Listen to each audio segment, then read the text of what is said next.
En juin prochain, un nouveau musée ouvrira ses portes à Malines, à la caserne d'Ossun. Durant la Seconde Guerre mondiale, c'est de là que sont partis vers les camps de la mort près de 26 000 juifs et tziganes. Un nouveau mémorial verra également le jour. On pourra y entendre les noms de toutes les personnes déportées. Ce projet, des élèves du collège Saint-Guibert y participent. Les préparatifs sont en cours. Leur âge, entre 1 mois et 93 ans. Leur nombre, 25 835. Entre les années 42 et 44, ils seront tous emmenés par convoi à Auschwitz-Birkenau. Il y en aura 28 en tout. La plupart n'en reviendront pas.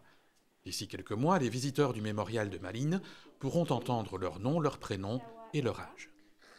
Ce sera dans le mémorial.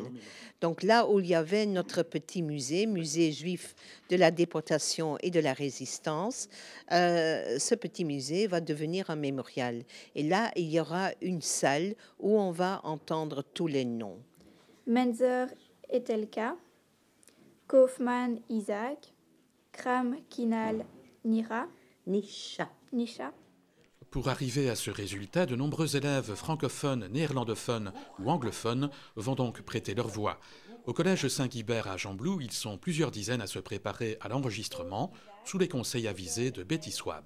C'est très important pour nous parce que tous ces gens qui sont partis vers Auschwitz, il y en a seulement 1200 qui sont revenus et c'est pour leur redonner leur identité, ce qu'on leur avait pris. On leur avait donné un numéro, ou même pas, ils ont été gazés immédiatement. Ces personnes déportées vers Auschwitz-Birkenau par convoi entier venaient d'un peu partout, mais essentiellement des pays de l'Est. Surtout de Pologne. Il y avait beaucoup de réfugiés qui venaient de ce pays-là pour s'installer chez nous, en Belgique, mais aussi des noms d'ascendance hollandaise, français, allemand, russe, roumaine. Bon, vous savez, il y avait plus que 50 différentes nationalités des Juifs qui habitaient en Belgique avant la guerre.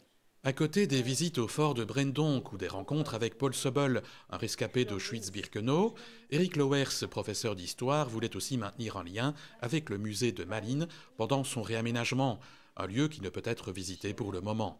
Aujourd'hui, 46 élèves de dernière année du secondaire du collège Saint-Guibert sont inscrits dans le projet. C'est beaucoup plus que prévu. Mais dans notre cours de réto, on a beaucoup vu la Deuxième Guerre mondiale et donc on a beaucoup été touchés par notre professeur, par l'histoire et c'était important pour nous de rendre hommage et de citer les noms. Midzir Zeka, Oui. Laïa Léa. Oui. On a été très étonnés de l'engouement.